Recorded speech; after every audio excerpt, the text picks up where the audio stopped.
Juste un mot pour me présenter, Alain Trébuc. Donc, je suis le patron du concours médical et de la revue du praticien. Et donc, je suis à ce titre très heureux de vous accueillir ici pour cette session sur le parcours de soins des patients chroniques et notamment des patients diabétiques.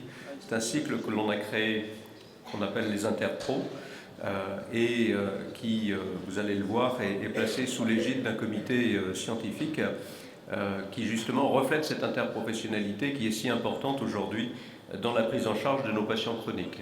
Donc là, le programme le comité scientifique tel que je l'ai évoqué. Donc vous voyez tout un ensemble de personnalités qui représentent un grand nombre de structures qui représentent les différentes professions de santé qui sont impliquées dans la prise en charge des patients. Nous allons avoir trois communications durant cette session, avec tout d'abord le professeur André Grimaldi, que la plupart d'entre vous connaissez de réputation, qui est professeur de médecine et diabétologue au CHU de la Pitié-Salpêtrière. Et puis ensuite, nous aurons l'intervention de Jean-Charles Gauthier, qui est médecin généraliste dans une maison de santé pluriprofessionnelle, et enfin de Jacques de Mongeau, qui est consultant auprès de l'Institut Mines Télécom Santé et qui est professeur au CHU de Grenoble. Donc pour cette session qui reçoit le soutien institutionnel de MSD Parcours de Santé, l'objectif c'est effectivement donc de parler un peu des modalités d'exercice de la médecine de demain autour de cette problématique de l'interprofessionnalité organisée dans la prise en charge du patient chronique. Pour faire un petit peu d'animation, avant de démarrer chacune des trois interventions, on avait prévu des questions auxquelles sans doute vous avez répondu. Donc une enquête qui a été réalisée pendant une quinzaine de jours sur SurveyMonkey.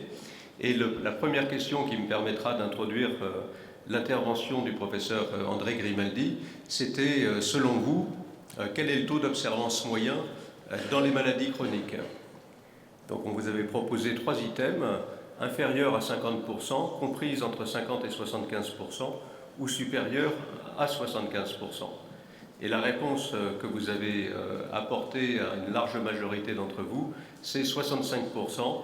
André Grimaldi nous dira dans son intervention si cette réponse était la bonne ou pas. Voilà, donc je vais laisser la parole maintenant à André Grimaldi, qui va donc nous parler des défis de la maladie chronique et notamment donc de la problématique du diabète, puisqu'il est un diabétologue réputé. Voilà, André, à vous la parole pour 15 minutes. Bien, merci Alain Trébuc d'avoir organisé cette réunion sur un sujet majeur du système de santé qui est les maladies chroniques et la coordination des professionnels. Alors, comme il se doit, je vous présente mes liens d'intérêt. Je n'en ai pas avec l'exposé qui va suivre. Et j'ai été surpris qu'au fond, les liens d'intérêt, on devrait les décliner non pas seulement avec l'industrie pharmaceutique, vous voyez que j'en ai, mais aussi avec la puissance publique, qui un jour peut vouloir décider qu'elle va influencer les prescriptions des médecins, et aussi avec les médias, qui sont le troisième pouvoir. Et puis ça n'empêche pas d'avoir des conflits, qui ne sont pas des conflits d'intérêt, notamment avec le laboratoire Servier. Si vous voulez savoir pourquoi, je vous expliquerai. Alors, notre système de santé est soumis et va être soumis à un double défi. Premier défi, comment financer l'innovation pour pouvoir maintenir ce qui est une des caractéristiques, une des qualités de notre système de santé, qui est l'égalité, ou du moins la tendance à l'égalité d'accès aux soins, avec des médicaments qui sont annoncés à plus de 100 000 € par an. Le deuxième défi est l'expansion des maladies chroniques et des facteurs de risque. D'ores et déjà, plus de 16 millions de citoyens français sont atteints de facteurs de risque ou de maladies chroniques. C'est 9 millions des assurés de la sécurité sociale, c'est 65% du budget de la sécurité sociale. Et ça ne fait qu'augmenter. Alors, notre système de santé est profondément inadapté pour des raisons historiques à la prise en charge des maladies chroniques. Et il est inadapté de 4 points de vue.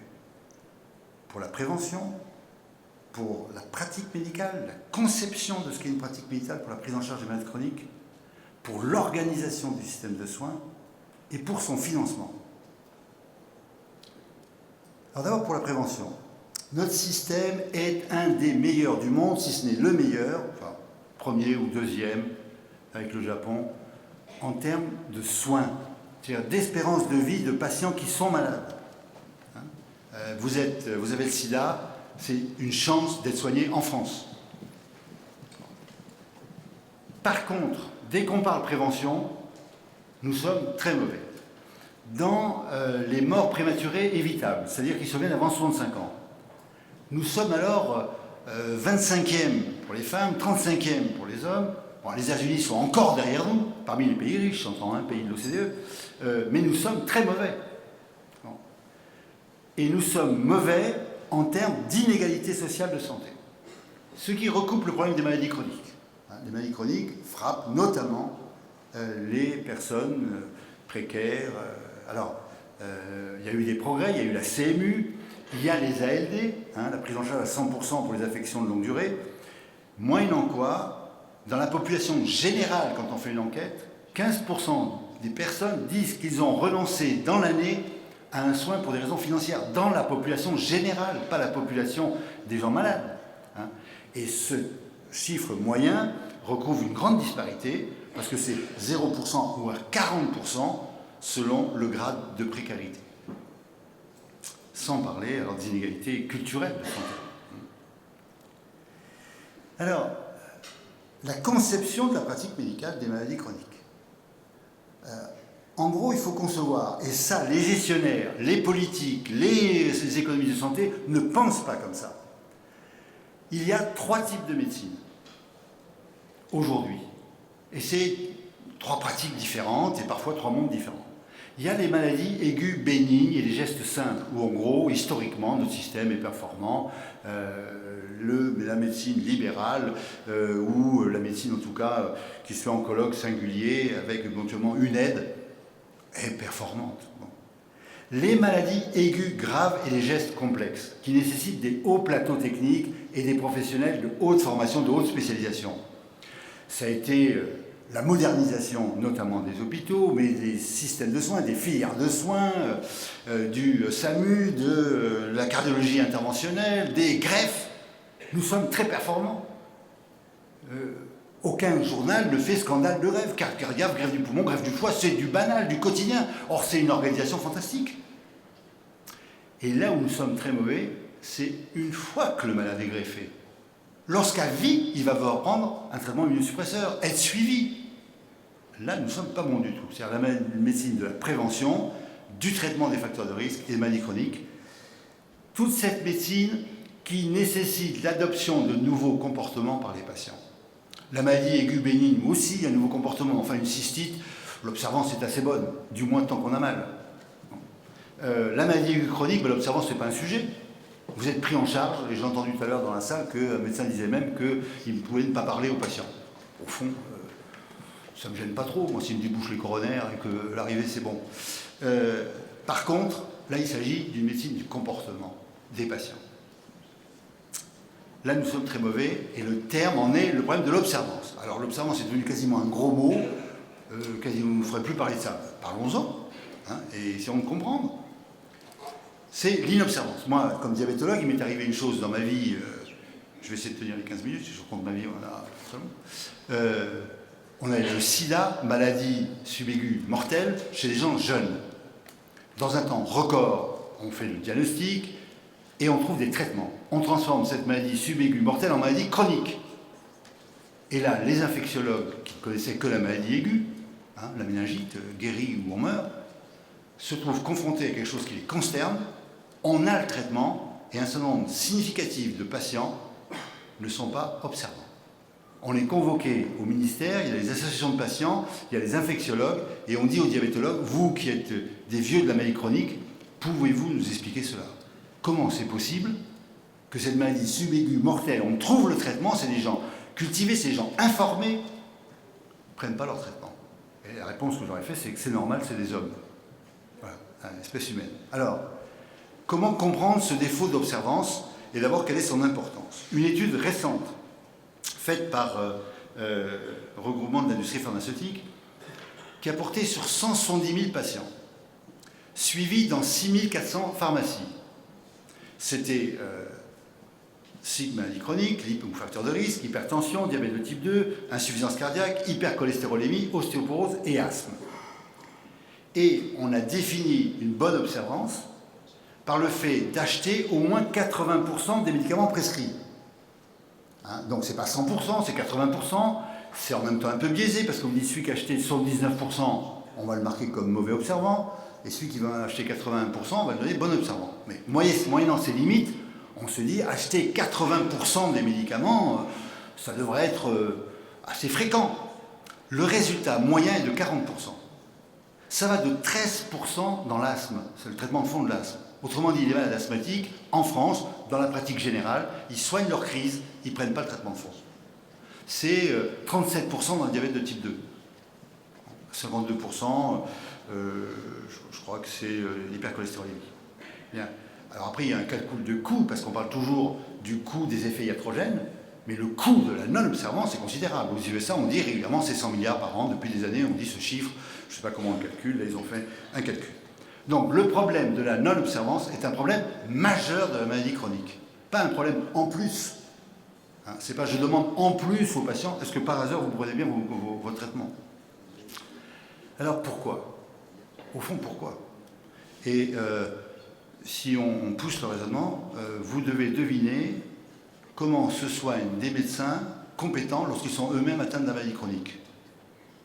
À vrai dire, assez mal, alors qu'ils savent tout. Donc vous vous dites, bon, il ne suffit pas seulement de savoir. Alors, le pourquoi de ça, au fond, c'est que lorsque nous annonçons le diagnostic d'une maladie chronique, nous n'annonçons pas seulement un diagnostic médical. Nous ne disons pas à quelqu'un, vous avez maigri, vous avez soif, eh ben, c'est votre pancréas, vous avez un diabète de type 2. On lui annonce deux autres choses qui arrivent avec le diagnostic. On lui dit, désormais, ça ne sera jamais plus comme avant, et c'est pour toujours. Quand le patient diabétique vous dit « mais je ferai de l'insuline pour toujours », il veut dire jusqu'au dernier jour. Et la deuxième chose qu'on lui annonce, c'est désormais, vous êtes différent des autres. Et ça, ces deux annonces dans la rupture dans la vie de quelqu'un. Vous me direz, ben, c'est une rupture quotidienne, parce que ça ne sera jamais plus comme hier, et c'est pour toujours. Bon, oui, d'accord, mais là, il y a une faille qui tombe. De manière variable selon la maladie. Si vous avez une sclérose en plaques, c'est pas pareil qu'un diabète de type 2. Et un diabète de type 2, c'est pas pareil qu'un diabète de type 1. Et si vous avez 13 ans, 17 ans, 8 ans ou 60, c'est pas la même chose. Évidemment. Néanmoins, cette rupture, elle est là, et il y a un risque d'effondrement psychique. Un risque de dépression. Or, chacun d'entre nous, des êtres humains, le premier objectif que nous avons, c'est de maintenir notre homéostasie psychique, de ne pas sombrer dans la dépression, c'est-à-dire dans la mort psychique. Quitte à prendre des risques pour notre santé. Le mécanisme le plus banal de ça, c'est de se dire « mais c'est pas possible, c'est pas vrai ». Mais non, c'est une erreur. C'est le déni initial tout à fait banal, que chacun d'entre nous active dans les moments de la vie. Et puis ça peut être la minimisation, c'est pas si grave. Et puis la pensée magique, réactivée, quoi, culturelle ou infantile, n'importe. Hein. On a tous des pensées magiques qui permettent d'où diététique ou autre. Si je mange que ça, je sais, ça va aller mieux. Les médecines parallèles, etc. Le clivage, très bien, ça ne changera rien. Je suis un diabétique clandestin. Combien y a-t-il d'hommes politiques, de médecins eux-mêmes clandestins, qui ne peuvent pas en parler? Qui cache la maladie. Un de mes collègues, neurologue, disait à ses enfants « je me fais une injection de vitamines tous les matins ». J'ai dit « tes gosses vont aller à l'école, ils vont dire « tu te fais des vitamines », c'est absolument délirant. Hein, les bénéfices secondaires, les addictions, hein, la projection, les boucles émissaires, etc., etc. Il y a 1000 mécanismes de défense pour tenir. Tout ça est tout à fait banal. Si c'est plastique, si ça change, et au fond, je suis sorti du déni, j'ai accepté ma maladie, je vis avec, j'ai trouvé un nouvel équilibre de vie, etc. Et la vie vaut la peine d'être vécue. Mais parfois, ça se chronicise. Ça s'enquiste. Et à ce moment-là, le malade, il a 2 maladies. Il est malade de sa maladie organique et il est malade d'être malade. Un de mes collègues comme ça, chirurgien très connu, qui avait ponté, amputé les diabétiques, qui savait tout sur le diabète. Lui-même, triple ponté coronarien, ne prend aucun médicament, m'est envoyé pour rétinopathie diabétique, rentre dans mon bureau, lève les mains en l'air et dit « je me rends ». Et pourtant, il savait tout. Mais pour lui, c'était insupportable, c'était dépressogène d'accepter d'être un malade comme tout le monde, disait-il, un petit vieux, etc. Lui, sa vie, c'était être en salle d'opération. Alors, si on n'arrive pas à parler de ça, si on n'arrive pas à prendre ça, si on n'est pas formé à ça, eh bien, on sera dans l'aigreur de la non-observance des patients. Alors, ce nouveau modèle médical, c'est un modèle non pas de la médecine en solitaire, non pas de la médecine dite industrielle et de haute technologie, c'est la médecine intégrée, celle que vous pratiquez, vous, en tant que généraliste, c'est-à-dire qui est à la fois biomédicale, pédagogique, psychologique, sociale, et qui nécessite, qui suppose la codécision du patient. Et pour que le patient puisse prendre des codécisions, ça suppose qu'il soit formé, d'où l'idée d'éducation thérapeutique. Et l'éducation thérapeutique, ce n'est pas seulement un apprentissage technique. Je sais mesurer ma glycémie, je sais l'interpréter, je sais injecter de l'insuline. C'est en même temps la capacité, l'aide à changer des comportements dans ma vie de tous les jours. Beaucoup de patients, comme les médecins, savent tout faire, mais ne font pas. C'est ça la question. Comment on peut les aider à avancer dans cette voie pour que ça ne se termine pas par l'insuffisance rénale terminale, la dialyse. 40% des nouveaux dialysés chaque année en France sont diabétiques. Et le coût de la dialyse, c'est 2% du budget de la Sécu. Alors, évidemment, cette tâche de prise en charge de médecine intégrée et de codécision, elle ne peut pas se faire seule et elle ne relève pas d'un processus industriel d'application de recommandations. Les recommandations, je le dis toujours, n'ont jamais été faites pour être appliquées. Les recommandations de l'HAS, elles vous permettent seulement, à vous comme à moi, de savoir où vous vous situez par rapport à une moyenne statistique. Je me situe là, je suis en accord, là je suis à distance parce qu'il a 80 ans, parce qu'elle a des corticoïdes pour tel truc, parce que toutes les raisons, parce que psychologiquement, ou bien ce qu'on vous dit, il faut qu'il ait moins de 7%. D'accord, mais il vient de 11%. Il est à 9% d'hémoglobine AC. Bravo, vous avez gagné 2 points. Mais la recommandation, elle ne vous dit pas ça. Bon, donc, alors, cette médecine, elle se fait en équipe. Elle ne peut pas se faire seule. Elle suppose de travailler avec des paramédicaux, elle suppose de travailler avec des travailleurs sociaux, et il faut que ces gens aient des outils de partage de leur travail. C'est ce qu'on appelle le serpent de mer du dossier médical partagé. Il en existe au moins pour un environnement limité, efficace, pour pouvoir travailler ensemble sur le même dossier. Ça suppose une confiance mutuelle. Ça suppose une culture commune. Ça suppose qu'on est d'accord, qu'on a le même discours par rapport aux patients. On a la même cohérence. C'est une cohérence d'équipe. En gros, on n'est pas sur une chaîne de production, on est un orchestre de chambre. Je connais ma partition, je connais celle des autres, et nous produisons ensemble une prise en charge commune, dans ce qui est loin de ce que l'on voit aujourd'hui, hérité de l'histoire, pas hérité de la mauvaise volonté des gens, mais hérité de l'histoire. Alors ça suppose du temps, ça suppose des moyens de secrétariat, ça suppose d'utiliser les nouvelles techniques de communication ou connectées. Bien, et bien tout ça, ça suppose évidemment un autre mode de financement.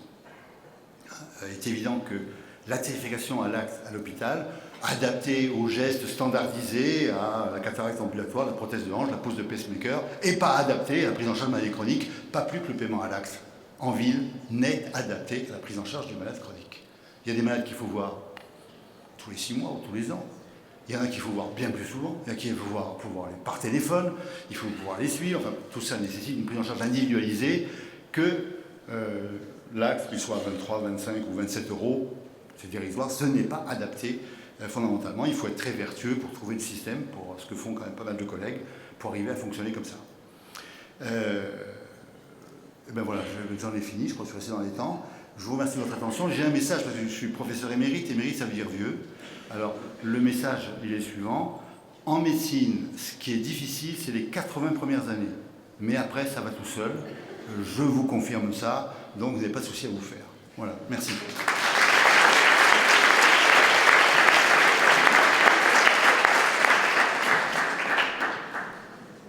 Merci André, vous avez réalisé la double performance à la fois de respecter votre temps et de contribuer significativement au remplissage de la salle.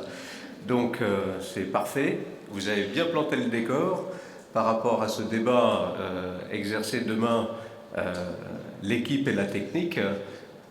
L'interprofessionnalité, c'est bien le cœur de ce débat.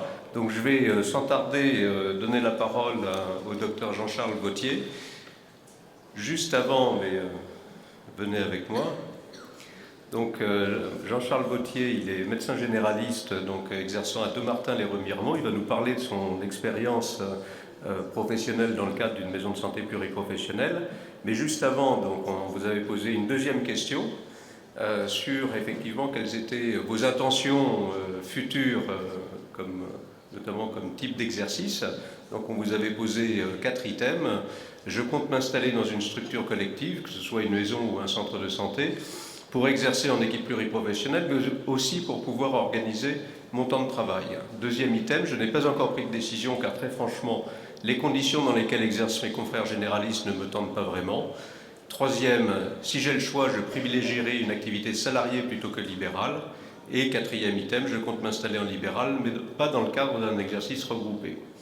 Les résultats, vous voyez qu'une majorité d'entre vous, vous avez l'intention de vous installer dans le cadre d'un exercice regroupé, en maison ou en centre de santé.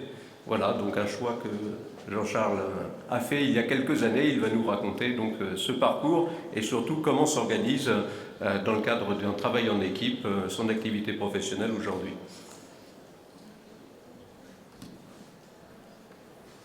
58% ont bien raison. Merci à l'Intribuc pour l'invitation, Jean-Michel Chabot pour m'avoir balancé. C'est difficile de passer derrière le professeur André Grimaldi, mais bon, c'est la tâche qu'on m'a confiée. Donc en général, on m'invite pour rappeler la vraie vie du terroir. Donc je suis vosgien, je travaille dans une petite maison de santé, dans un petit village. Donc voilà, ça me retourne à la vraie vie. J'ai pas de conflit d'intérêt, on peut toujours trouver un dessin rigolo pour le dire. Et donc j'ai une petite émotion déjà de parler devant une salle qui se remplit, mais surtout il y a 10 ans, j'étais à Angers dans le même congrès pour recevoir un prix de thèse. Donc je suis un ancien jeune maintenant, j'ai bien compris. Et c'était une proposition pour le développement des maisons de santé en milieu rural. Donc il y a 10 ans, je parlais déjà de ces âneries-là. Et donc j'ai pas trop changé d'avis en 10 ans, ce qui est plutôt, je pense, une bonne nouvelle. Alors c'est pas très élégant, mais j'ai cité l'âge de mes confrères, parce que je travaille donc, on est 4 médecins, je suis le seul homme de la maison, et on a tous entre 30 et 38 ans. On a 2 kinés qui sont encore plus jeunes que nous, on a une infirmière qu'on appelle maman parce qu'elle a 48 ans, et on a une très gentille secrétaire qui est vraiment le cœur du projet, elle est au centre géographiquement, elle est au centre de tout. J'ai pris des petites photos, alors sur celle de gauche c'est les Vosges, donc il faisait un peu gris. Donc on a une belle petite maison écolo, passive en énergie, qui est toute mignonne. En haut à droite, donc ça c'est des petits panoramiques avec les iPhones, c'est pratique, c'est le gymnase des kinés. Elles ont une grande salle un peu centrale, et puis elles ont 4 box de massage, 2 à droite, 2 à gauche. Et puis en bas, c'est le bureau un peu girly d'une de mes consoeurs, avec voilà, un bureau assez simple, on a des bureaux assez épurés, des rangements, une table d'examen. À droite, c'est une table d'examen pédiatrique. Et voilà, on a des bureaux qui se ressemblent à peu près, on peut les personnaliser un peu, mais c'est assez simple. Avant, sur celle-là, on m'avait posé la question pourquoi travailler en maison de santé. C'est vrai que c'était indispensable d'être cohérent par rapport à ma thèse, donc j'étais déjà un peu coincé. Après, très clairement, la peur d'être seul, c'est quand même quelque chose d'important. Moi, j'ai travaillé seul quelques années avant d'agréger autour de moi, mais c'est quand même très confortable, mais c'est très rassurant d'être à plusieurs. Donc ça, c'est quand même quelque chose de vraiment qui a forcé la décision. On avait aussi une curiosité vraiment importante notamment avec la kiné. Moi, je suis médecin du sport aussi, et donc on a beaucoup de sujets de conversation, et on adore se voir. On travaillait à 100 mètres l'un de l'autre, à 100 mètres, on ne se voyait pas, et là, on se voit. Donc ça change beaucoup. Et puis c'est vrai qu'avec les infirmières, on en parlera tout à l'heure, c'était le contraire, on était très frustrés. On ne se connaissait pas, on ne se côtoyait pas, alors qu'on a énormément de passions en commun, plein de choses à se dire, et on ne se voyait pas. Donc voilà, on était tout ça a forcé la décision de construire un bâtiment comme ça qui est effectivement une décision très complexe à prendre. C'est beau comme ça, mais c'est un petit peu de travail. Alors j'ai quand même essayé de colléger les plus et les moins sur 2 diapos parce que les avantages, tout le monde les connaît, tout le monde les flatte, c'est encore dans le petit sondage. C'est vrai qu'il n'y a pas que des avantages quand même. Mine de rien, avoir des collègues, c'est super. Enfin, pouvoir prendre le café avec quelqu'un, moi je découvre des choses, c'est très intéressant. Avoir des vrais locaux dignes, c'est bien aussi. Il y a quand même une paire de locaux de médecine générale qui ne sont pas dignes. Voilà, c'est pas bien, c'est pas logique de recevoir dans des conditions comme ça. Il faut que ça soit clair, net, propre, professionnel, avec du matériel, avec tout ce qu'il faut. Et si on ne se met pas à plusieurs, on ne peut pas. Partager les patientèles, ça nous a apporté beaucoup. On peut se libérer du temps. Si mes collègues ne sont pas en train de voir mes patients aujourd'hui, je ne serai pas là. Donc c'est quand même assez pratique. Ça me permet d'aller passer l'école pour aller voir Strasbourg. Ça permet de mieux gérer les emplois du temps, mais aussi surtout les compétences. La médecine générale, c'est un domaine qui est très vaste. Et donc on s'est mis avec nos affinités, nos formations, des petits degrés de compétences différents.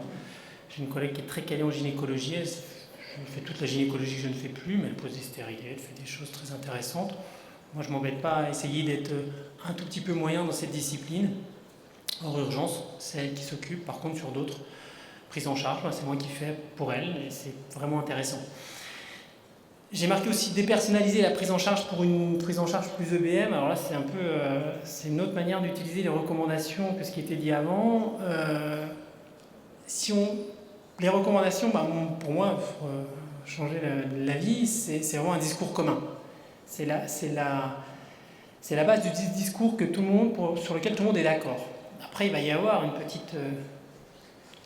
des variations, une adaptation, bien sûr. On ne soigne pas des recommandations, on soigne des gens, mais ça permet au moins d'avoir un discours commun. Et le discours commun qu'on a trouvé le plus simple entre nous pour soigner telle ou telle pathologie, c'est s'appuyer sur les recommandations et sur l'écrit. Et mine de rien, ça nous simplifie la vie, nous, de savoir sur quelle ligne on parle entre nous, parce voilà. Et en même temps, je ne suis pas sûr que ça soit délétère aux patients, la majorité des recommandations étant pas trop absurdes. Bien sûr, quand on ne parle plus entre médecins mais qu'on parle avec nos collègues, on s'enrichit énormément des compétences des autres, c'est incroyable. Parler avec un kiné, vous verrez qu'en fait, on ne connaît pas 10% de leur travail. Il y avait une thèse qui avait été faite sur Nancy, d'ailleurs, sur la relation médecin-kiné. En technique de kinésithérapie respiratoire, je crois que c'était 90% des médecins qui citaient une technique qui est interdite depuis 15 ans. On est vraiment au niveau zéro de la reconnaissance entre nous. Puis un des avantages des maisons de santé, soi-disant, c'est d'être aidé, c'est d'être soutenu, notamment par nos tutelles. Mais là, j'ai mis un gros quoique, parce qu'effectivement, c'est fatigant, les maisons de santé. On a des soutiens, on a des aides, on a un règlement arbitral qui a été écrit exprès pour nous. On a une structure administrative juridique qui s'appelle les CISA qui a été créée exprès pour nous. Mais alors, j'ai mis que c'était vraiment réservé aux obsessionnels des dossiers, des phrases toutes faites qui plaisent aux tutelles, parce que ça nous oblige à revenir dans des dossiers, dans de l'écrit, et sortir de notre cœur du métier qui est de faire de la bonne médecine pour nos bons patients. Et là, effectivement, on est dans de l'écrit. Il faut écrire, quoi. C'est-à-dire que quand je prends le café avec l'infirmière en parlant du dextro de la petite madame du village d'à côté, non, il faut que j'écrive que j'ai parlé avec l'infirmière de dextro. Et ça, moi, je ne sais pas faire ça. Moi, je sais parler avec mon infirmière, mais je ne sais pas écrire que j'ai parlé avec mon infirmière. Ça complique un peu et je trouve que ça pourrait dégoûter des promoteurs ou des envies de faire des maisons de santé, ce qui n'est pas le but du tout. Il n'y a pas 3-4 militants dont je suis obligé parce que ma thèse était là-dessus, donc j'étais obligé de rester à peu près droit dans mes bottes, mais si on n'est pas complètement militant et persuadé des choses, on nous demande des dossiers, des pertinences sur des projets de soins qui sont à mon avis pas au niveau de la prise en charge qu'on fait. Puis les rapports avec les autres professionnels ne sont pas toujours si simples. Alors on a eu des petits soucis avec des infirmières voisines qui nous accusaient de favoriser l'infirmière qui était dans la maison de santé. Oui, effectivement, il y a des patients qui sortaient de notre cabinet qui allaient faire la prise de sang à côté parce qu'ils trouvaient que c'était pratique. Mais donc, il y a eu quand même un petit courriel à l'ordre des médecins pour compérage. L'ordre nous a certes soutenus, mais c'est toujours très désagréable. Donc les règles ordinales sont un peu vieille école par rapport à ce qu'on fait maintenant.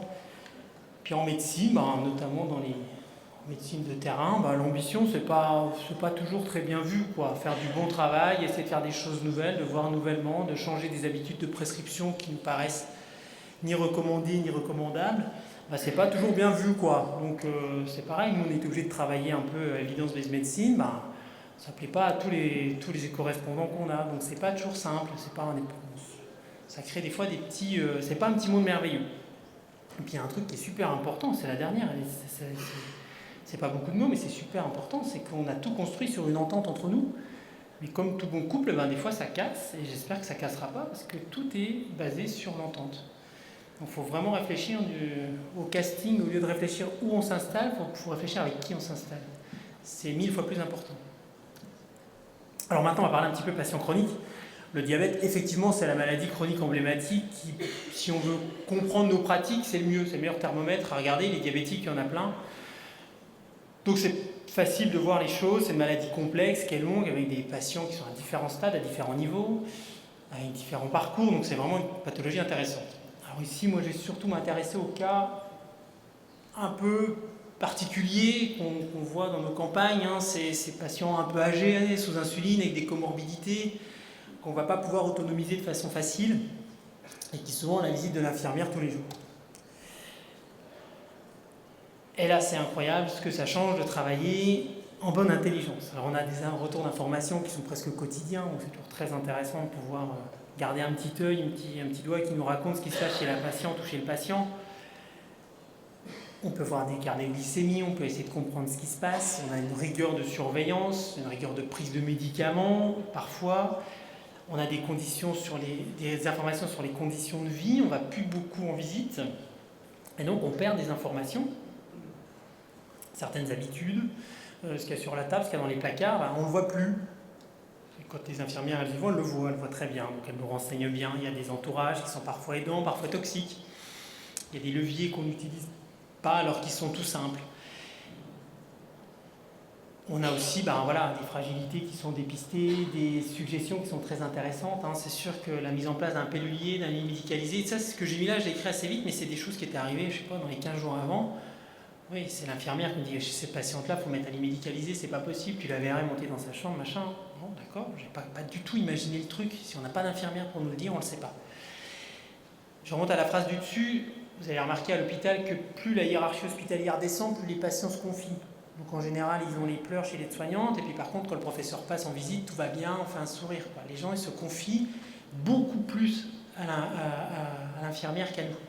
Donc les difficultés de ressenti d'une maladie telle qu'un diabète, nous, quand on les voit en consultation, la plupart du temps, on n'a pas la réalité du choc et du traumatisme que c'est. L'infirmière, elle nous redit les choses bien mieux, avec beaucoup plus de pertinence que ce que nous, on peut voir dans notre 15-20 minutes de consultation, surtout dédiée à la technique et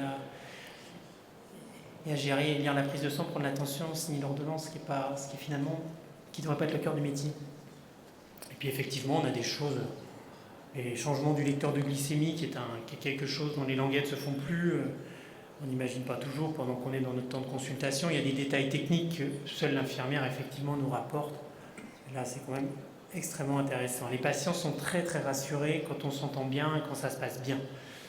Alors, c'est vrai à tous les niveaux, c'est vrai entre le correspondant et le généraliste. Quand il se rend compte qu'une certaine... un feeling qui passe entre tous les médecins qui s'occupent de la même personne, c'est extrêmement intéressant. Dès qu'il y a une petite anicroche, qu'il y a un qui dit blanc, l'autre qui dit noir, le patient il est totalement incapable de faire et souvent il est prostré, il ne sait plus quoi faire. C'est les situations les pires. Avec l'infirmière, c'est pareil, une infirmière bien complice, ça permet effectivement de rassurer le patient. Le patient se sent en lien, un lien avec un médiateur, mais c'est un lien. Et donc comme ça, c'est vrai qu'on arrive à... On ne fait plus d'hospitalisation pour insulinothérapie. Hors événement particulier, ça n'est plus quelque chose qui existe. Les sorties d'hospitalisation, comme malheureusement il y a ça, c'est pareil, c'est aussi nettement simplifié. Là, c'est de la fainéantise médicale pure, mais c'est vrai qu'une sortie le samedi ou le vendredi, quand on ne peut pas y aller tout de suite directement parce qu'on est coincé, l'infirmière, elle nous fera un sacré service. Mais ce qu'on n'avait pas imaginé dans nos formations, c'est qu'on pouvait apprendre les uns des autres. Alors bien sûr, je Je ne détaille pas le premier point, on a toujours l'impression qu'on va apprendre des choses à l'infirmier et à l'infirmière, bien sûr, mais le contraire est énorme, on apprend énormément. Là, j'ai mis principalement des choses techniques, mais voilà, il y a beaucoup plus que ça, mais on apprend énormément des kinés, des infirmières, des podologues, des diététiciennes, de tous les gens qu'on peut croiser. Discuter 5 minutes avec une orthophoniste, c'est merveilleux. On n'apprend pas assez de nos correspondants. Mais peut-on faire mieux encore ? Oui, sinon ça serait dommage. L'éducation thérapeutique, c'est fondamental. Il faut qu'on puisse trouver des programmes adaptés à notre public, au public de l'infirmière libérale notamment, à ces personnes âgées qui ne vont pas se déplacer dans des centres autorisés, qui sont des gros centres bien complexes, mais faire de l'éducation thérapeutique très personnalisée, on peut le faire. Il faut absolument qu'on invente une autre manière de faire pour ces patients qui ne sont pas les patients un peu obsessionnels et un peu déjà bons élèves qu'on voit dans nos parcours de TP. Il y a des programmes comme Azalée, j'ai mis un point d'interrogation, je ne suis pas sûr qu'on puisse se généraliser, mais il y a quand même des programmes qui ont montré leur efficacité, qui sont pertinents. Il faut absolument pouvoir utiliser les compétences et les expérimentations qui se sont multipliées et qu'on puisse tous en profiter. Bien sûr, on délègue. On voit des patients des fois tous les 6 mois si on sait qu'ils ont une surveillance. On peut se permettre des choses quand il y a quelqu'un, quand on a un retour fréquent par une infirmière qui peut objectivement nous donner des informations. On doit aussi être meilleur sur le problème des gens isolés chez eux. Maintenant on fait des électrocardiogrammes, il y a du fond d'œil mobile qui se développe. On peut faire du Doppler, on peut faire des choses un peu sympas. On ne le fait pas assez avec le domicile, on ne le fait pas assez chez ces gens-là, donc ils ont vraiment... les gens les plus malades sont aussi souvent les moins bien soignés, malheureusement. J'ai mis 3 fois se former parce que je pense que c'est quand même le seul moyen de s'entendre dans une communauté soignante, c'est d'avoir la même information, la même bienveillance médicale, et ça s'apprend. Donc il faut absolument continuer à se former. Sauf que nous, on doit se former dans toutes les disciplines et que, comme toutes les disciplines évoluent très très vite, il nous faut vraiment un énorme temps de formation. Alors, on ne se consacre pas à ce temps de formation, on fait 1 ou 2 réunions dans la semaine des fois pour se former, c'est trop et c'est le soir et on est fatigué. Il faut absolument qu'on se forme, je ne sais pas comment on peut faire autrement. Les nouvelles technologies, c'est formidable. Alors, la HAS a fait des propositions, il y a des choses qui sont intéressantes. Nous, on a créé un groupe Facebook secret entre nous, au sein de la maison de santé. Dès que quelqu'un trouve un article, il balance aux autres. Et finalement, un truc tout con, mais on a vachement gagné en pertinence et en échange d'informations. La télémédecine, c'est intéressant aussi probablement. Il faut voir comment on peut l'appliquer, mais notamment en dermatologie, prendre en photo des boutons, ça va quand même beaucoup nous aider. Maintenant, il faut qu'on prouve qu'on est utile, qu'on a moins d'hospitalisation évitable, moins de réhospitalisation, moins d'évitements indésirables associés aux soins. Ça, c'est des termes qui sont en ce moment un peu tous à la mode, mais je pense que ça, on le fait bien. On fait mieux que ce que je faisais moi quand j'étais tout seul. Il faut qu'on le montre, c'est ça la grande difficulté, c'est qu'il faut à la fois qu'on le fasse et à la fois qu'on le montre. Il faut qu'on utilise tout le monde, les compétences de tout le monde. On sous-estime les compétences de nos collaborateurs. Nous-mêmes, médecins généralistes, on sous-estime nos compétences. Il y a plein de choses qu'on sait faire et qu'on ne fait pas, parce que ça, c'est réservé. Voilà, il n'y a que la dermato qui fait des biopsies, il n'y a que le cardiologue qui fait des ECG, il n'y a que le pneumologue qui fait des EFR. Il faut arrêter ça, on sait faire des choses. Quand on sait faire, on fait. Quand on ne sait plus, on ne fait plus. Quand on reste tous dans ce niveau-là, dans son niveau de compétence qu'on sait, c'est bien. C'est pas sur une étiquette ni sur une plaque qu'on sait la compétence de quelqu'un. Faut qu'on fasse de la recherche, évidemment, mais c'est contradictoire avec ce que j'ai dit avant, on a du temps pour rien, mais bon, il faut essayer aussi quand même de faire de la recherche, c'est important. C'est pas les mêmes patients que ceux qui sont la plupart dans des protocoles de recherche, donc il faut absolument qu'on s'engage là-dedans et qu'on n'imagine pas l'exercice sans recherche. Et puis le dernier point, pour rendre tout ça avantageux, pour l'instant c'est quand même encore un mode d'exercice plus militant qu'avantageux, c'est des locaux très chers, c'est une organisation qui est chère, et pour l'instant on a la satisfaction de faire du bon travail, mais on n'est pas tellement valorisé pour ce bon travail. Après, on en discute entre nous, on ne reviendrait pas en arrière, on ne reprendrait pas chacun notre cabinet dans notre coin pour retravailler tout seul, mais c'est pas, si vous voulez faire fortune, ne travaillez pas en maison de santé. Mais il y a plein d'autres choses intéressantes dans la vie. Et normalement, j'espère que j'ai tenu. Ça va ? Bon, merci.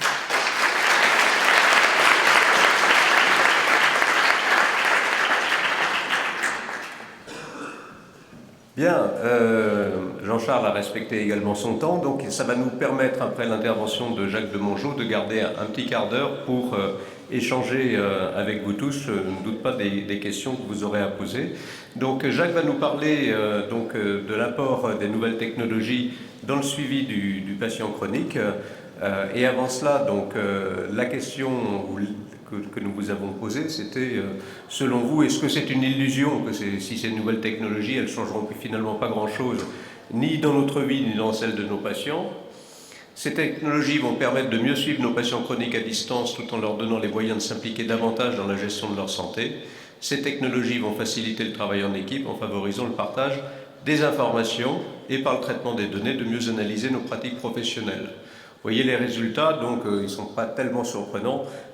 Vous êtes totalement acquis à l'apport de ces nouvelles technologies dans le changement de nos pratiques, dans le sens d'une amélioration des pratiques, notamment par le partage d'informations, mais aussi sur l'apport que ces technologies vont pouvoir donner à nos patients dans leur implication dans la gestion de leur santé. Voilà, donc je laisse la parole à Jacques Demongeot qui va avoir une tâche ardue, parce qu'il a une présentation très riche et il a 15 minutes. Je pourrais m'arrêter à tout moment. Oui, alors moi j'ai commencé, je suis passé agrégé au début des années 80, au moment où se lançait l'informatique hospitalière. Donc on avait plusieurs tâches, on avait mis au centre, évidemment pas le patient de nos préoccupations, mais de nos collègues médecins. Donc on a fait dans l'ordre la robotique chirurgicale, qui a eu le prix Lasker l'année dernière avec Belhabit. On a fait les atlas numérisés, les logiciels de navigation, les robots pour mettre en place la stimulation pour le Parkinson, l'épilepsie, etc. Bon, ça nous a pris un certain temps. Alors ensuite, évidemment, il y avait le gros problème de la gestion des données hospitalières. C'était le grand enjeu des années 80. Donc on a fait un système qui s'appelle CrystalNet, qui est purement hospitalier, que vous connaissez peut-être, qui est vendu par Atos en France, en Roumanie, au Canada, partout. Une fois qu'on a fait cette chose qui est complètement obsolète, c'est ce qui a été conçu en 88, évidemment, c'est encore vendu, mais il faudrait refaire tout ce système. On a commencé à s'intéresser, on s'est rapproché du patient. En passant par une chose bizarre, on a fait l'Université médicale virtuelle francophone en 97, qui est devenue l'UN3S. Alors, il y a beaucoup de MOOC, surtout pour la formation primitive, mais il y a un petit peu de formation permanente aussi. Je vous invite à regarder ce site de ce qui s'appelle l'UN3S, parce qu'on a intégré toutes les données physiologiques des STAPS, de l'éducation physique, il y a 2 ou 3 ans. Le chef, c'est toujours le même, c'est Albert-Claude Benamou, mais c'est vrai qu'on a... Alors, il n'y a que les 2/3 des facultés de médecine qui les utilisent pour les premières années de médecine, qui ont supprimé le présentiel. Donc, il y a un gros tiers qui a gardé le système traditionnel. Mais grâce à ce système, c'est vrai qu'on s'est rapproché de l'étudiant en médecine. Bon, alors, Allègre, avec lequel j'avais fait ça, voulait qu'on se rapproche du patient. Donc, il y a un versant université médicale francophone patient. Et bon, comme Allègre est parti au bout de 3 ans, je suis parti avec lui. On n'a jamais eu l'argent pour faire le volet patient. Donc ça, je gardais vraiment ça sur le cœur. Et au même moment, on a démarré nos appartements intelligents, on devait être les 2e. Ça fait 22 ans qu'on a fait dans les EHPAD, les appartements de surveillance, essentiellement de l'actimétrie du patient, mais d'un certain nombre dans la vie du patient, d'autres, un peu d'observance maintenant, mais c'était surtout son comportement dans la vie quotidienne, à l'intérieur de l'appartement, puis un petit peu dans la ville. On a fait beaucoup de géolocalisation sur des chroniques. Et on n'est pas passé, alors la grande frustration, c'est que autant dans les systèmes d'information, on était passé à l'étage industriel, dans ce qui est la surveillance à domicile, on n'a jamais trouvé d'industrie française, à part Legrand qui vend un petit peu dans certains EHPAD. Voilà, ça se fait aux États-Unis, ça se fait pas en France. Et du coup, on s'est dit, les médecins qui ne nous font pas de pub, on va essayer de les remplacer par d'autres. Et on a eu la chance d'accompagner l'universitarisation des paramédics.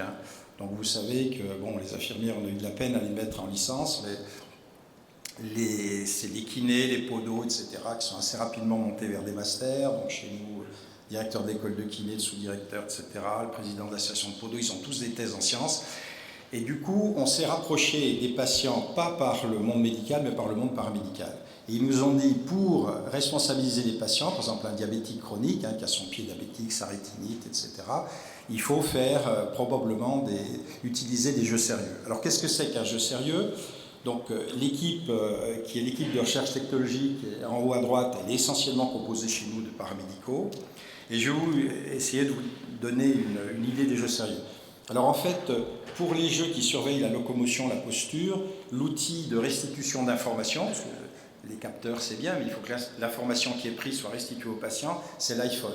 Et dans l'iPhone, c'est merveilleux, vous prenez n'importe quel, que ce soit Samsung, l'iPhone d'Apple, le smartphone, il a un accéléromètre, il a un géolocalisateur, il a un gonio, il a absolument tout ce qu'il faut pour mesurer les difficultés dans la marche, la vitesse, les accélérométries négatives ou positives dans la chute rude, la chute molle, etc. Donc il y a tout ce qu'il faut pour surveiller un patient. Donc on a utilisé ça pour prendre l'information et la restituer. Alors effectivement, la restitution sur l'iPhone n'est pas extraordinaire, mais ça suffit dans pas mal de corrections de posture. Alors l'iPhone est accompagné de vêtements intelligents.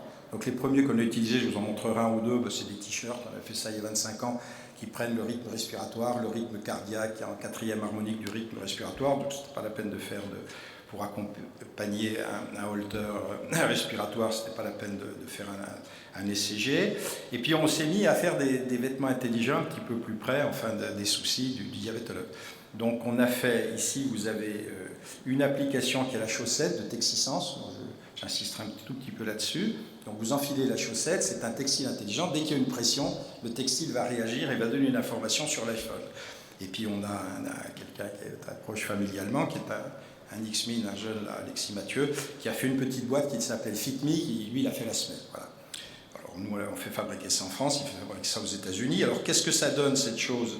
Je vais essayer de faire la manip pour vous montrer un tout petit film, c'est le seul que j'ai, c'est pas me tromper, on a répété tout à l'heure. Tac. Il faut que je le déclenche. Donc la boîte, elle est française, on n'a pas été en Chine. C'est une boîte qui est à Montceau-les-Mines, et qui est intéressante parce qu'elle est à côté de deux autres sociétés. Elle est à côté de la société de Legrand qui fait toute l'actimétrie, le chemin lumineux à domicile et puis toutes les prises de changement de pièces, etc. par des capteurs infrarouges. Et elle est à côté aussi du plus gros hébergeur des données de santé. Hein, vous savez que depuis que la ZIP, l'agence existe, toutes les données de santé sont mises dans des coffres-forts. Ces coffres-forts sont gérés par des sociétés agréées par l'agence la ZIP, et la plus grosse est à Monceau, à côté de celle qui fait. Alors qu'est-ce qui se passe? Ce qu'on va restituer, c'est les zones de pression. Donc quelqu'un qui commence un mal plantaire au niveau du talon et qui va être en steppage avant, etc., il va poser deux problèmes, c'est-à-dire que son calcanéum, s'il a déjà un peu d'ostéoporose, n'ayant plus les pressions pour se reconstituer, le calcanéum se reconstitue à peu près blastie et qui effectivement reconstitue l'os tous les 3 mois, et s'il n'a pas les pressions, ça donne à la fois des douleurs et ça fait des trous dans l'os.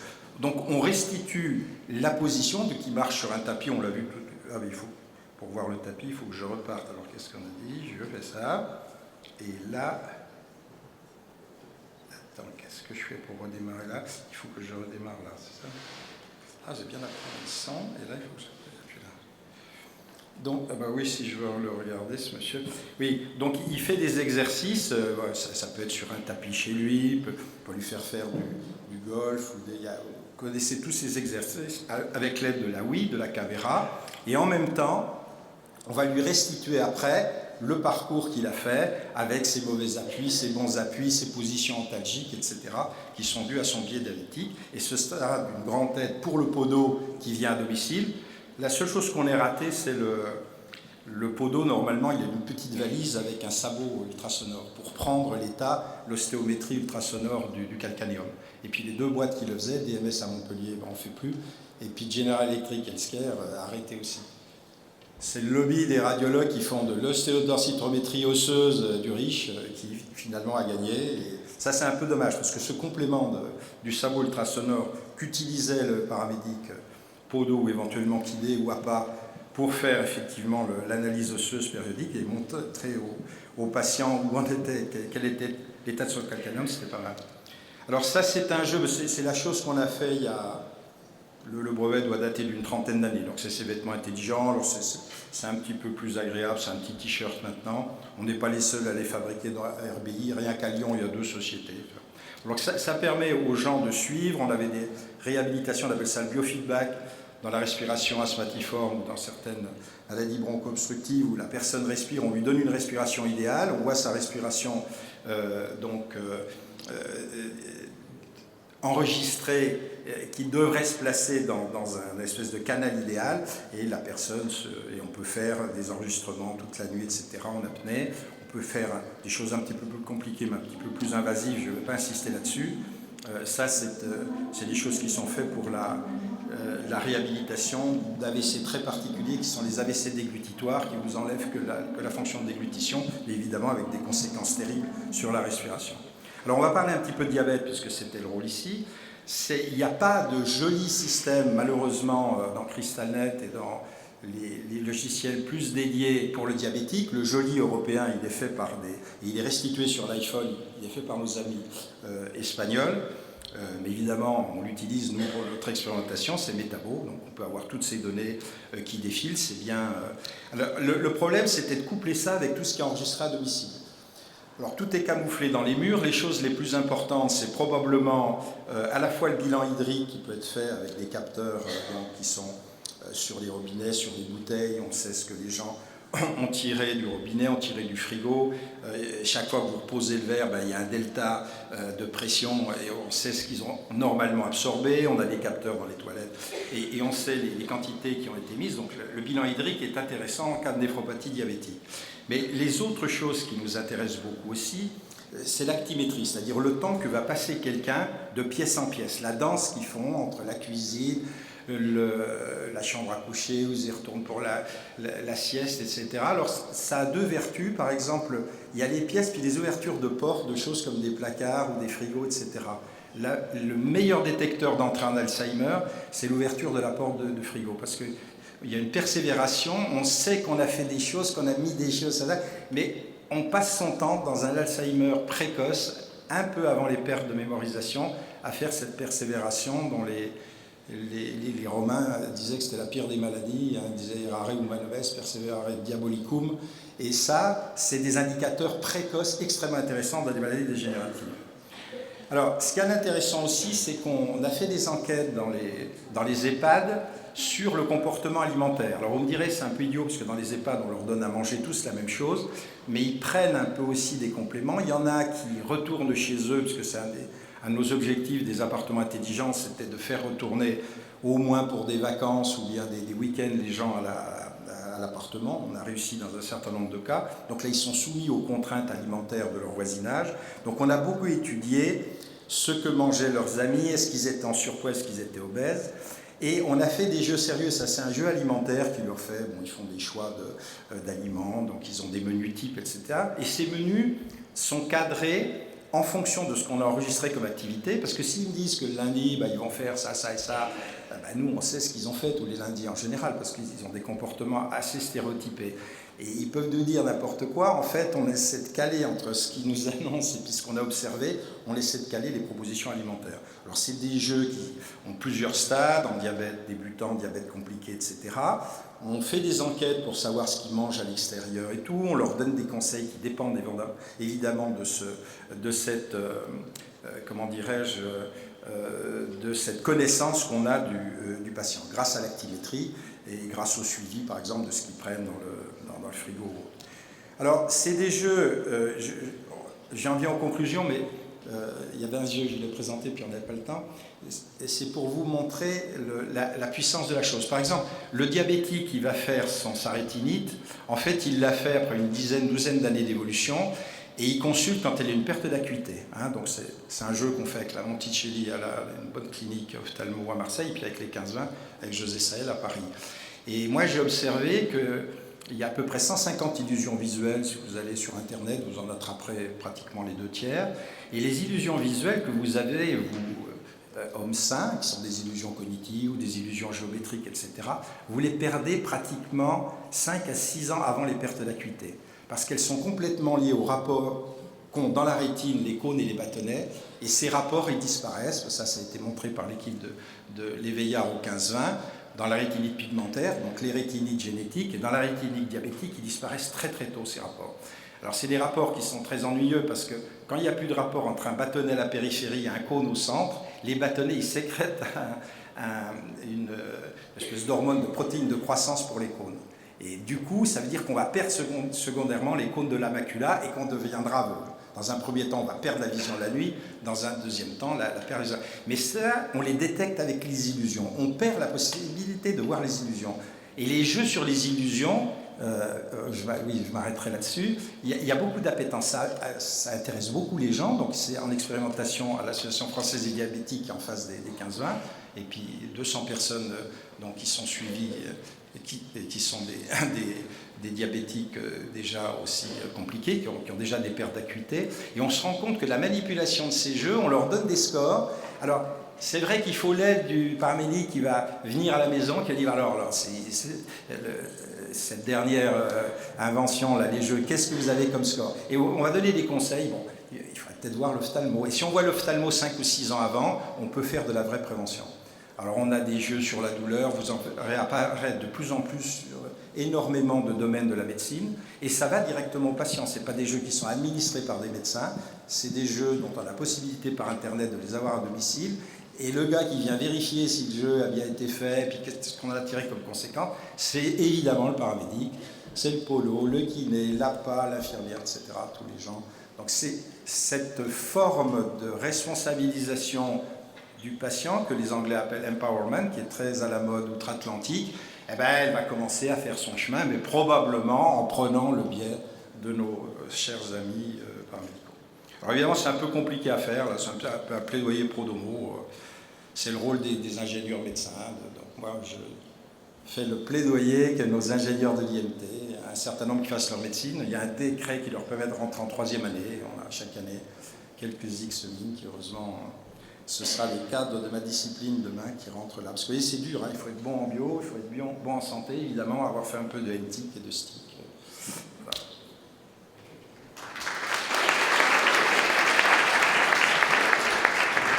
Oui, merci Jacques. Je vais appeler André Grimaldi et Jean-Charles Gauthier à nous rejoindre à la tribune, de manière à ce qu'on puisse recueillir les quelques questions, parce qu'on n'a pas beaucoup de temps.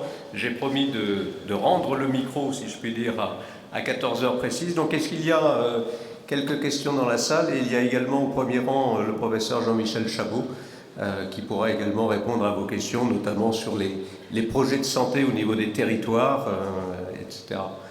Une question? Oui, monsieur.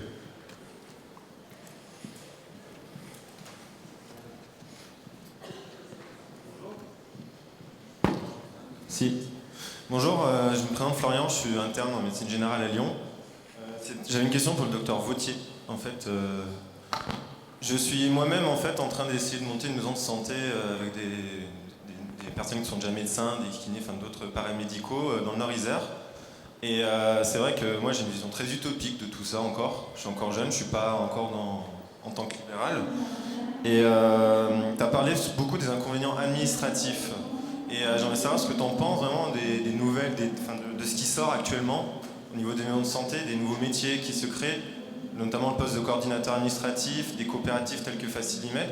Est-ce que tu penses, toi dans ta pratique actuelle, que ça va vraiment nous soulager plus tard sur tout ce qui est question administrative? Parce que tu citais cela vraiment comme le majeur, l'inconvénient majeur dans les maisons de santé. Oui, ça marche, oui. Oui,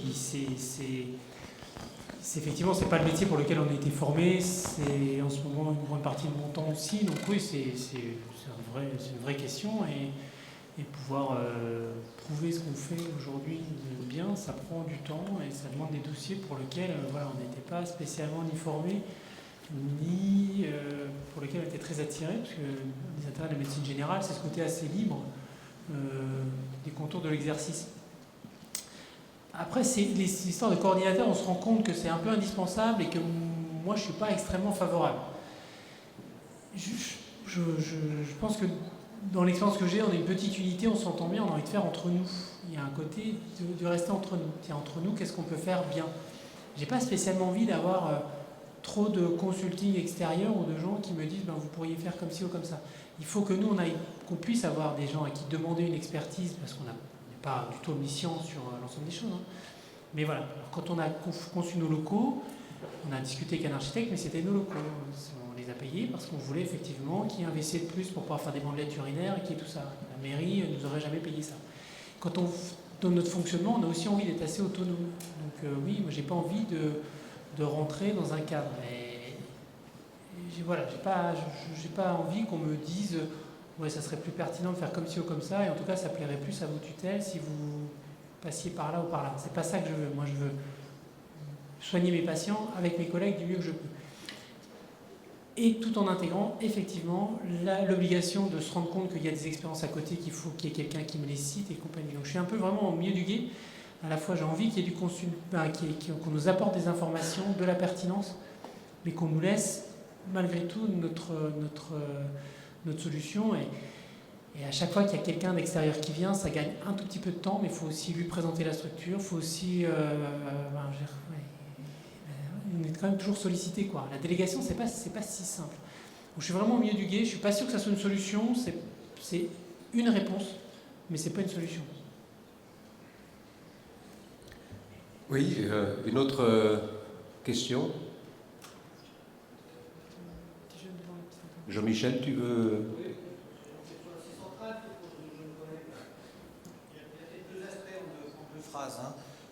Le premier aspect, c'est que travailler en équipe, ça a un nombre d'avantages absolument considérables que Jean-Charles a bien précisé. Ça génère aussi des besoins. Par exemple, une des choses les plus courantes qui se fait tout de suite dès qu'on travaille en équipe, c'est de faire des réunions de suivi de ces patients, notamment ceux qui posent des problèmes. Et bien, ta réunion de suivi, derrière, si tu veux qu'elle soit efficace, et évidemment que tu veux qu'elle soit efficace, parce que tu l'as fait pour ça, eh bien, il faut qu'il y ait quelqu'un qui en tire quelques conclusions et qui s'aperçoit que ces conclusions sont bien mises en œuvre, ou ainsi de suite. Et bien ça, c'est du boulot qui est généré par le fait de travailler en équipe et qui est un boulot plutôt supplémentaire, parce que tu ne fais pas ça quand tu es en exercice isolé. Donc ça, c'est le premier aspect. Et puis le deuxième aspect que je voulais souligner, que peut-être Jean-Charles a effacé, c'est de dire que ce qui est à l'origine de la fin de l'attrait pour l'exercice isolé, qui a déclenché pas mal de burn-out, c'est que l'environnement du travail clinique médical s'est considérablement alourdi. Mais que le métier médical classique en exercice isolé n'est pas suffisamment rémunérateur maintenant pour que, en cabinet isolé, on puisse s'offrir un secrétariat, au sens large du terme, très puissant. Mais l'intérêt du travail en équipe, je pense que tu l'as vu, c'est que ça permet quand même de se doter de quelque chose qui allège formidablement le travail périclinique au sens très large du terme. Il y a une expérience malheureusement méconnue qui a très bien marché en France, qui a été sponsorée par MSA, qui est la petite sécurité sociale, la sécurité sociale des agriculteurs, on a l'habitude de dire, et puis Groupama, qui est une complémentaire. Ça s'appelle Conseiller pays de santé, ça fleure bon la France profonde. Ça consistait à mettre à la disposition de 10 cabinets de médecine générale classique, en exercice isolé, un conseiller qui se chargeait de toute une série de choses. On en parlera plus avant si ça m'intéresse. Et bien, ils ont montré par exemple qu'un médecin généraliste, ça s'est passé en Dordogne et dans les Ardennes pendant 2 ans. Un médecin en médecine générale en exercice isolé classique, il passe 6 heures par semaine à chercher des correspondants pour adresser ses malades, soit un ophtalmo, soit un cardio, soit un gastro, ou ainsi de suite. Et ça, c'est un boulot qui peut parfaitement être fait par ce que tu appelles un coordonnateur de soins, ou ainsi de suite. Donc tu vois, il y a 2 aspects. Certes, l'équipe génère du travail de coordonnateur au sens du terme, mais l'équipe permet de faire des choses qui sont objectivement pas du travail de docteur, sans que ce soit péjoratif du tout. Okay. Ça permet, si je peux, d'acheter aussi des appareils en commun. Dans les maisons de santé en montagne, par exemple chez nous, ils ont tous un appareil de radio, ils ont tous un échographe.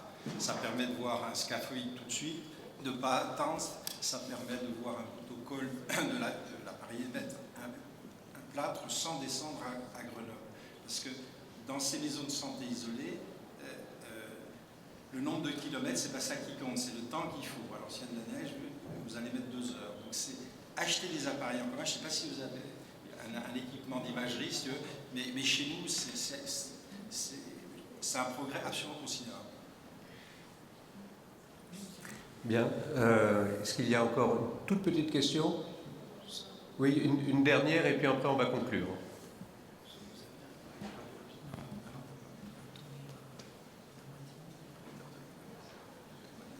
Bonjour, moi je m'appelle Mélissande, je suis interne en médecine générale sur Paris.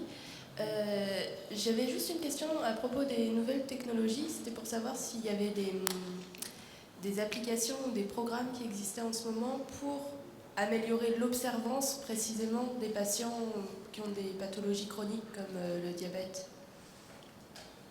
Je ne sais pas si ça m'a dit au moins. Oui. Hein? Très rapidement, pas que je sache, mais en même temps, j'ai une position un peu ambivalente sur la question. L'éducation thérapeutique, ça consiste à rendre le patient autonome. Et donc, pour pouvoir faire... Le premier progrès dans l'observance, c'est que le patient dit « je ne prends pas vos médicaments ». C'est pas de le fliquer.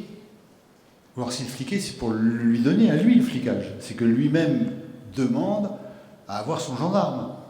Hein. Le danger, c'est ça, c'est dire, bon, très bien, on peut savoir tout ce que fait le patient.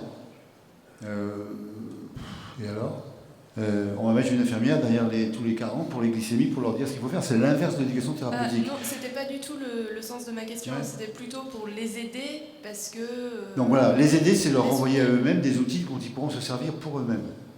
Et par contre, leur donner les moyens de... Alors, ça remplacera jamais le fait qu'ils vous expliquent, je sais pas, il y en a une dernièrement, c'était depuis que mon fils est mort, c'est pas possible pour moi de me soigner. Bon, et ça, pour s'en sortir, il faut une autre personnel humaine. Hein, et ça, c'est le plus important, le plus important. On ne se sort pas de la deuxième maladie seul. Et il n'y a pas que les soignants, évidemment. Mais les soignants ont un rôle particulier. Encore faut-il que le patient ait le sentiment qu'il peut se confier. Qu'il ne dise pas, oh, c'est un professeur ou c'est un médecin, il est très pris, je ne vais pas l'embêter avec mes histoires. Donc ça, c'est un tout autre rapport au malade dans la maladie chronique, dans lequel les outils techniques peuvent aider, mais pas remplacer. Les gens qui disent je vais avoir toutes les glycémies, tous les malades, et je vais leur dire, avec une infirmière, augmenter de 2 unités, monter de 2 unités, c'est une vision folle de la société. Il y a un autre outil, c'est les associations. Donc les maisons du diabète, je vois Amiens, à Grenoble, ils dirigent les gens vers des jeux, par exemple la pyramide alimentaire, qui est plus simple que la nôtre, ils donnent des conseils. Et puis comme tout le monde a Internet, ils se débrouillent avec Internet pour jouer avec ces outils qui font finalement un espèce d'autodiagnostic de suivi à domicile. Et ça se développera. Alors, le média, c'est pas le médecin ni le paramédic, c'est les collègues dans l'association, à l'AFD ou autres, qui ont entendu parler de ceci, cela. Je pense que c'est pas un mauvais média, parce qu'elles sont assez... Oui, non, tout à fait d'accord, mais ça n'empêche pas que parfois on a envie de grignoter, même quand on connaît la pyramide des aliments. Non, mais c'est sûr. Voilà. Bon, écoutez, ça va être le mot de la fin. Je crois qu'on va remercier les intervenants et puis remercier MSD.